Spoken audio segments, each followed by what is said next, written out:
ጤና ይስጥልኝ ተመልካቾቻችን፣ ዜና በምልክት ቋንቋ ቀርባሉ። በመከላከያ ዘርፍና በሌሎች የአምራችነት ዘርፎች ራስን ለመቻልና ለማጠናከር የሚሰራው ስራ የተጣጣመ መሆኑን ጠቅላይ ሚኒስትር አብይ አህመድ ገለጹ። ጠቅላይ ሚኒስትር አብይ አህመድ በድሬዳዋ ከተማ ጉብኝት አድርገዋል።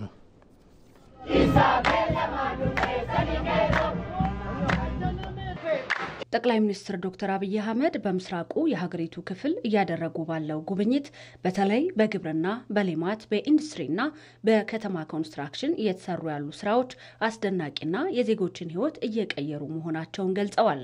ጠቅላይ ሚኒስትሩ በሐረር ከተማ ባደረጉት ጉብኝትም በመከላከያና በሌሎች የአምራችነት ዘርፎች ራስን ለመቻልና ለማጠናከር የሚሰራው ስራ የተጣጣመ ነው ብለዋል። የዛሬ 3 ዓመት 4 ዓመት የሀገር መከላከያ ሰራዊት ለግዳጅ የሚቀርብለትን ስንቅ ከውጭ እናስገባ ነበር። ዛሬ በበቂ በሚባል ደረጃ እስከ አጥላ ኮሽሮ የሚያመርት ኢንዱስትሪ አለ። የዛሬ 4-5 ዓመት መከላከያ ልብስ ሲቀይር ከቻይና ኢምፖርት እናደርግ ነበር። ዛሬ መከላከያ ልብሱን መስፋት ይችላል። የዛሬ 4 ዓመት 3 ዓመት ገደማ ለመከላከያ ጥይት ለማቅረብ ዩኤቪ ለማቅረብ ብዙ መከራ እናይ ነበር። ዛሬ በርካታ የግዢ ጥያቄ የሚቀርብለትን ኢንዱስትሪ በምርምርና ስርጸት በገዛ ልጆቹ መፍጠር ችሏል። ከዚያ ባሻገር በኮንስትራክሽን ዘርፍ፣ በሆስፒታል በተደጋጋሚ ያስመረቅን ያላቸው ሆስፒታሎች ደረጃቸው ከፍ ያለ ለወታደሩ ብቻ ሳይሆን ለከባቢ ነዋሪ የሚያግዙ እንደዚህ ያሉ ውብ ካምፖች በራሱ ሙያተኞች እየገነባ መከላከያ እንደ ተቋም በሰው ኃይል ብቻ ሳይሆን በእውቀት በማድረግ አቅም በሀብት እያደገ እንዲመጣ ማድረግ ያስቻለ ስራ እየሰራችሁ ነው። ጠንካራ መከላከያን መገንባት ሀገርን ለልጆች ማስረከብ ነው። በመከላከያ ኢንዱስትሪ የሚሰሩ ስራዎችን ቸል ማለት ደግሞ ሀገርን ለጥቃት ማጋለጥ በመሆኑ በመንግስት በኩል ያለው ድጋፍ ተጠናክሮ ይቀጥላል ሲሉም ጠቅላይ ሚኒስትሩ ተናግረዋል። አንዳንድ ደካማ ሰዎች ሰሞኑን በአጋጣሚ ሲመረቁ ካዩዋቸው ስራዎች ተነስተው መከላከያ ኢንዱስትሪ ትኩረት አግኝቶ ሌሎች ነገሮች ቀርተዋል የሚል ሮሮ ሲያሰሙ ይደመጣል። መከላከያ ገና አልጀመርንም፣ ብዙ ኢንቨስት እናደርጋለን። አሜሪካ $1 ትሪሊየን ለመከላከያ ትመድባለች። አውሮፓ ሀገራት ከጂዲፒያቸው 5 እና ከዛ በላይ % ለመመደብ ያለውን ውይይት ታያላችሁ። ጠንካራ መከላከያ መገንባት ሀገር ለልጆች ማስረከብ ስለሆነ መከላከያ እየበላ የሚኖር ሳይሆን እያመረተ ልማት የሚያፋጥን እንዲሆን ሌብነት የሌለው የሚያስብ የሚመራመር የሚሰራ እንዲሆን ማድረግ ይኖርብናል እንጂ በመከላከያ ኢንዱስትሪ የሚሰሩ ስራዎችን ቸል ማለት ሀገርን ለጥቃት ማጋለጥ ስለሆነ የነበረው ጅማሮ የልማት ስራዎች በመንግስት በኩል የሚጠናከሩ ይሆናል። ታሪካዊና ስመጥር የሆነውን የሐረር አካዳሚ ወደ ቀድሞ ክብሩ መመለስ ለሀገር ለመከላከያ ብሎም ለአፍሪካ ዘርፈ ብዙ ጠቀሜታዎች ስላለው ዳግም ወደ ስራ ማስገባቱ ላይ መሰራት እንዳለበት አጽንኦት ሰጥተዋል። የሐረር አካዳሚ በጣም በርካታ ኦፊሰሮች ያወጣ በአፍሪካ ስመጥር ተቋም ነበር። አሁን በዛ ሁኔታ ላይ አይደለም። ትናንት ያየሁት ይሄ ቢታሰብበትና አካዳሚ ያስፈልገናል። ብዙ አካዳሚ እንዳላችሁ አውቃለሁ። ግን ታሪካዊ ስመጥር የሆነው የሐረር አካዳሚ ያን ክብሩን መልሶ ቢይዝ ለሐረር ከተማም ተጨማሪ ውበት ይሆናል። ለመከላከያም ለአፍሪካም ደግሞ ብዙ ሙያተኞች የምናፈራበት ስለሆነ ቢታሰብበት ለማለት ነው።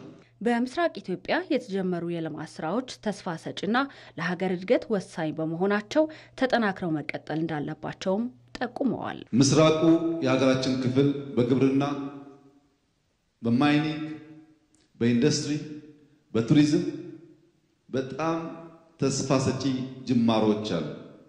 ከጥቂት ወራት በኋላም እንደዚሁ አዳዲስ ዜናዎች እንሰማለን። በተለይ ግራናይት ላይ፣ ብረት ላይ በዚህ ቀጠና ያዩዋቸው ስራዎች ለሀገር እድገት በጣም ወሳኝ ስለሆኑ ከሌሎች ሀብቶች ጋር ተጨምረው ምስራቅ ኢትዮጵያ ከተቀየረ፣ ምስራቅ ኢትዮጵያ ሰላም ከሆነ መላው ኢትዮጵያን ለመደገፍ ለማልማት የሚያስችል አቅም ስላለው ሰላማችሁን እንድትጠብቁ፣ ፍቅራችሁ እንዲጠበቅ በሰፈር በመንደር ከማሰብ በህብረት አንድ ሆናችሁ ምስራቅ ኢትዮጵያን እንድታለሙ አብራችሁ እንድትቆሙ ራስን ለመቻልና ለማጠንከር የማይሰራ ወታደር ሀገርን እየበላ የሚኖር በመሆኑ በልማት ስራዎች ላይ መሳተፍ እጅግ አስፈላጊ ነው ብለዋል። ምስራቅ ሐረርጌ ከተረጂነት ወደ ልማት መሸጋገሩን ጠቅላይ ሚኒስትር አብይ አህመድ ገለጹ። ጠቅላይ ሚኒስትር ይህን ያሉት የምስራቅ ሐረርጌን በጎበኙበት ወቅት ነው። ጠቅላይ ሚኒስትር አብይ አህመድ በምስራቅ ሐረርጌ ለኮሪደር ልማት ፕሮጀክቶች በሀገር ውስጥ የተሰሩ ቁሳቁሶችን የሚያመርተውን ኢንተርፕራይዝ የሌማት ትሩፋት ፕሮጀክቶችና የእርከን ስራዎችን ጎብኝቷል። የእርከን ስራዎቹ የተከናወነባቸው አካባቢዎች የአካባቢው ነዋሪዎች ከእርዳታ ለመላቀቅ እያደረጉ ያለውን ጥረት የሚያሳይ ነው ብለዋል። በምስራቅ ሐረርጌ ገጠራማው አካባቢ ለረጅም ጊዜ በሴፍቲኔት የቆዩ አርሶ አደሮች ከእርዳታ ለመላቀቅ የሚያደርጉትን ትግል አይተናል። መለስተኛ ግድቦች ተገድቦላቸው ሰፋፊ ካናሎች የተሰሩላቸው በሚሊዮን የሚቆጠር ተረጂ የነበረበት ቦታ ብዙ ቀንሶ በጣም ጥቂት ሰው ነው የቀረውና ተስፋ ይሰጣል። ከዚያ በላይ ደግሞ ያየናቸው የተራራ ልማት በሰው ልጅ በህብረት እንደዛ አይነት አስደማሚ ስራ መስራት መቼም አስደናቂ ነገር ነው። ሰው ካላየው አይገባውም። ያን የሚያክል ተራራ እንደዚሁ ለማየት የሚከብድ ለመውጣት የሚከብድ ነገር ግን 3 ሜትር 2 ሜትር የሚያክል እርከን ሰርተው አካባቢያቸውን ሲጠብቁ ያየሁበት መንገድ በጣም የሚያረካ ነው። ሌላው ጠቅላይ ሚኒስትር አብይ አህመድ የጎበኙት የማስ ኢንጂነሪንግ ኢንተርፕራይዝን ሲሆን ይህ ቦታ ከ7 ዓመታት በፊት ዜጎች ተፈናቅለው የሚያለቅሱበት ቦታ እንደነበር ያስታወሱ ሲሆን አሁን በቦታው እየተከናወነ ያለው የልማት ስራ የሚበረታታ መሆኑን ጠቅሰዋል። የዛሬ 7 ዓመት ገደማ በወንድም የሶማሌና የኦሮሞ ህዝቦች መካከል አርቲፊሻል ሰው ሰራሽ ግጭቶች ነበሩ። ማህበረሰቡ የነበረበት የምግብ የመጠጥ ብቻ ሳይሆን ሳይኮሎጂካል ጭንቀት በጣም አሳሳቢ ነበር እና በጣም ከፍቶኝ ልቤ ተሰብሮ አዝኜ የወጣሁበት ቦታ ላይ ዛሬ ወጣቶች እንደዚህ አይነት አስደማሚ ስራ ሲሰሩ ማየት የሚሰጠውን ስሜት እንግዲህ የሚያውቀው ብቻ ያውቀዋል። እየሰሩ ያሉት ስራም ቀላል አይደለም። የሐረር ከተማ ኮሪደር ልማት በተለይ የመብራቱን ማዘመን ስራ ሙሉ በሙሉ የሚሰራው እዚህ ቦታ ነው። በሌላ በኩል በሌማት ትሩፋት ስራ ላይ የተሰማሩ ወጣቶችን የጎበኙት ጠቅላይ ሚኒስትር አብይ አህመድ ይህም እንቅስቃሴ ተስፋ ሰጪ ሁኔታ ላይ መሆኑን ነው በጉብኝቱ ወቅት የገለጹት። አሁን በየቦታው ወጣቶች ተደራጅተው ኢንዱስትሪው ላይ ቅድም እንዳያችሁት በሌማት 13 ልጆች ገደማ ናቸው። ኦልሞስት ለሐረር በቀን እስከ 2500 እንቁላል ያቀርባሉ። ግራጁዌት ያደረጉ ልጆች ናቸው። ስራ አልነበራቸውም። አሁን ከተደራጁ አመት ተኩል 2 አመት ገደማ ቢሆናቸው ነው። በዚህ ጊዜ ውስጥ ተነቃቅተው ለማስፋት ተጨማሪ ጥያቄ እየጠየቁ ነው ያሉትና ወጣቶች ተደራጅተው በሌማት ሲሳተፉ፣ በግሪን ሌጋሲ ሲሳተፉ፣ በኢንዱስትሪ ሲሳተፉ፣ በእርሻ ስራዎች ሲሳተፉ ቀላል ግምት የሚሰጠው አይደለም። ከዚህ ቀደም ሐረር ስም ብቻ የነበራት ከተማ ናት ያሉት ጠቅላይ ሚኒስትር አብይ አህመድ አሁን ላይ እንደ ስሟ ውበቷ እየጨመረ መምጣቱ ለሌሎች አርአያ እንድትሆን እንደሚያደርጋትም ነው የገለጹት።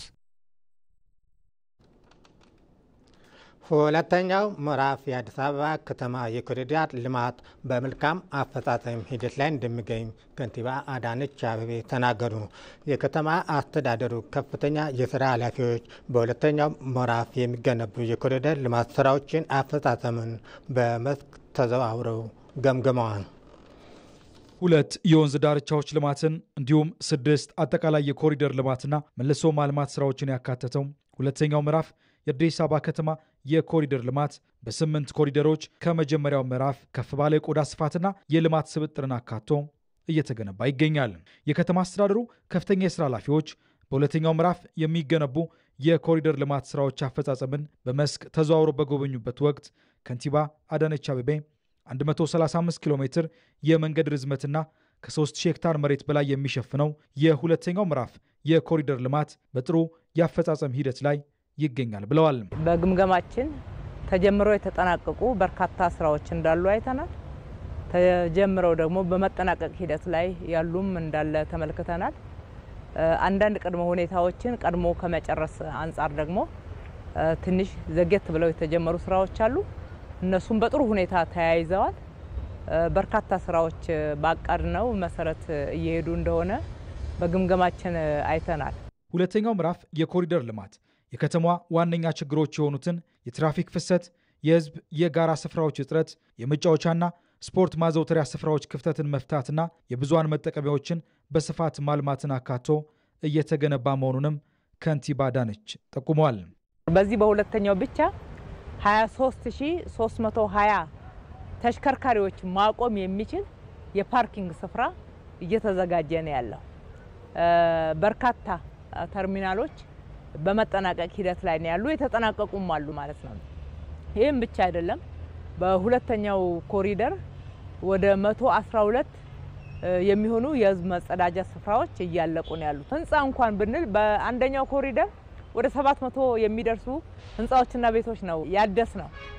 በሁለተኛው ኮሪደር ግን ወደ 2669 ህንጻዎችን እያደስ ነው። አብዛኛዎቹ እያለቁ ነው። በአጠቃላይ ከተማችን ውስጥ በርካታ የህፃናት መጫወቻዎች፣ የመጫወቻ ስፍራ ብቻ ሳይሆን ደግሞ የህፃናት ማቆያዎች፣ የስፖርት ማዘውተሪያ ስፍራዎች፣ የስፖርት ፓርክ፣ ህዝብ ወጣ ብሎ ነፈስ የሚልበትና በጋራ የሚቆይባቸው የፐብሊክ ፕላዛዎች ሰፋ አድርገን ነው እየሰራን ያለ ነው። ይሄ እንግዲህ በጋራ ህዝብ የሚጠቀምበት ነው። ለግለሰብ ጥቅም አይደለም፣ ለአንድ ሰው ጥቅም አይደለም። በሌላ በኩል አሁን እየሰራንም ወደ 62000 የሚሆኑ የከተማችን ነዋሪዎች ኮንትራክተሮቹን ትተን ተቀጣሪ ሰራተኞችና ማህበራትን ብቻ ከወሰድን 62000 የሚሆኑ ስራ ዕድል አግኝተዋል። 42 ኪሎ ሜትር የወንዝ ዳርቻ ልማትን ያካተተው ሁለተኛው ምዕራፍ የኮሪደር ልማት ከወንዞች ብክለት ጋር ተያይዞ በነዋሪው ላይ የሚያጋጥሙ ችግሮችን ለመፍታት ከፍተኛ ጠቀሜታ ያለው መሆኑ የተገለጸ ሲሆን ነገር ግን ወንዞችን ከብክለት መከላከል ላይ የነዋሪው ህብረተሰብ አስተዋጽኦ የጎላ መሆኑን ነው በግምገማው የተሳተፉ አመራሮች ያነሱት። እንዴት አድርጎ መሰረታዊ የጤና ችግር ህዝብ ላይ ያደረሰ እንደሆነ ስንሰማ ደንግጠን የተነሳ ነው። ደንግጠን ከምንም በላይ ይሄ ልማት ቅድሚያ ሊሰጠው ይገባል ብለን 42 ኪሎ ሜትር የወንዝ ዳርቻ እያለማን ያለ ነው። እንደሌላው ኮሪደር በጣም ፈጥኖ የሚያልቅ አይደለም በባህሪው። ነገር ግን በዚህ በጀት ዓመት እኔና 42 ኪሎ ሜትር ለመጨረስ ደግሞ በከፍተኛ ቁርጠኝነት እልህ ገብተን እየሰራን ያለ ነው። ሰውን የመታደግ ጉዳይ ስለሆነ ነው። ወንዞቹ አሉ ማለት አይቻልም። ቆሻሻ ከየአካባቢው የፈሰሱ ቆሻሻዎች ናቸው እንጂ ውሃ ነው ማለት ወንዝ ነው ማለት የሚያስደፍር አይነት አይደለም ያለው። ስለዚህ ያንን መመለስ የሚያስችለው ሁሉም የከተማ ነዋሪና ባለድርሻ አካላት ጋር ተባብረን መስራት ከቻልን ንጹህ የሆነውን አካባቢ መልሰን ለመጠቀም ያስችለን ዘንድ ከነዋሪዎቹ የሚመጡ ጽዳጆችን ወደ ወንዙ የመልቀቅ ጉዳዮች መቆም አለባቸው። ከዚህ አንፃር በየአካባቢው የሚደረጉ እርምጃዎች አሉ። እኛ ለማስተማሪያነት ነው እንጂ እርምጃ በመውሰድ ሰውን ለመቅጣት አይደለም ታስቦ እየተደረገ ያለው። ግን ስርዓቱ ግን መከበር መቻል አለበት። በመስክ ግምገማው የኮሪደር ልማቱን በፍጥነት ለማስኬድ ያጋጠሙ ተግዳሮቶችን ለመፍታት የሚያስችሉ አቅጣጫዎች መቀመጣቸውም ተገልጿል። መደገፍ ያለበትን ኮሪደር እየደገፍ በፍጥነት ደግሞ መሄድ የሚገባውን በተለመደው የ24/7 የስራ ባህላችን እየፈጠነ መስራት እንዲችል እያበረታታን መስተካከል ያለባቸውን እያስተካከል አንዳንድ ኮሪደር ውስጥ ደግሞ ያጋጠሙንንም ክፍተቶች በማጣራት በጥቆማ በአቤቱታ ሰሚ ቅሬታ ሰሚ ኮሚቴያችን ያገኘናቸውን እርምጃዎች እየወሰድን ከህዝባችን ጋር እየተማመንን በጋራ እየሰራን ነው። በሁለተኛው ምዕራፍ የኮሪደር ልማት በሁሉም መስክ ነዋሪው ህብረተሰብ እያደረገ ላለው ትብብርም አመራሮቹ ምስጋና አቅርበዋል። በመጨረሻም በኢትዮጵያ በሃይማኖቶች መካከል ተጠብቆ የኖረው የአብሮነት እና የመፋቀር እሴቶችን የሚሸረሽሩ ተግባራት ሊወገዙ ይገባል ሲል የኢትዮጵያ እስልምና ጉዳዮች ጠቅላይ ምክር ቤት ፕሬዝዳንት ሀጂ ኢብራሂም ቱፊ አሳሰቡ። ፕሬዝዳንቱ በእምነቶች መካከል ጥላቻን ለመፍጠር የሚንቀሳቀሱ ወገኖች የግል ፍላጎታቸውን ለማሳካት እንጂ የማንንም እምነት የማይወክሉ በመሆናቸው ሊወገዙ ይገባል ሲሉ ተናግረዋል። የነሱ ስራ ሰላምን መናጋት፣ የአብሮነትን መፍረስ፣ አንድነትን መፍረስ፣ ልማትን መፍረስ፣ ኑሮን መናጋት እንደሆነ ይታወቃል። እኛ ሰፊ ህዝቦች ሙስሊምም ሆን ክርስቲያን ይሄንን ተረድተን የራሳችን ዓላማ ወደ ፊት ከማግፋት በዘለለ እነኚህን ጥቃቅን ነገሮች ወደ ኋላ ትተን ለህግና ህግ ትተን ስራችን በበለጠ ወደፊት መንዳቱ አስፈላጊ ነው። እንዲህ ያለ ተንኮሳ የማንቀበል መሆኑን እንደ ሙስሊም በሰፊ አውግዘዋል። ምንም ግለሰብ ቢሆንም በሌላ በኩል ደግሞ ህግና ህግን መሰረት ባደረገ መልኩ ክስ መስርቶ እየሄደበት ነው። መንግስት ጊዜ ሳይሰጠው ወንጀለኛውን ለህግ አቅርቦ ህዝባችንን እኛንን ቶሎ እንዲያሳውቀን በዚህ አጋጣሚ ደጋግሜ እጠይቃለሁ።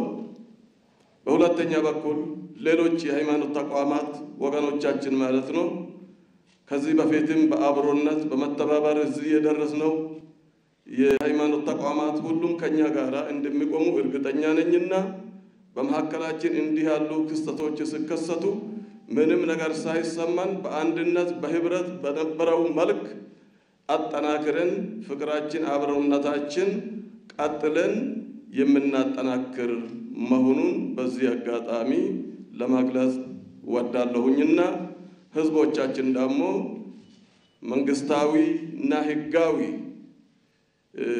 እርምጃ እስከምንጠብቅ ድረስ በትዕግስት ሁላችንም ባለንበት የነበረውን ጸሎታችን ዱዓአችን ኢባዳችን ባለንበት እንድንቀጥል ረመዳናችንና እነሱም በአብይ ጾም ውስጥ ስላሉ ተባብረን ጸሎታችን እንድንቀጥል በዚህ አጋጣሚ አደራ ለማለት ወዳለሁ። ዜናው አበቃ። ከቀሪ ፕሮግራሞቻችን ጋር መልካም ቆይታ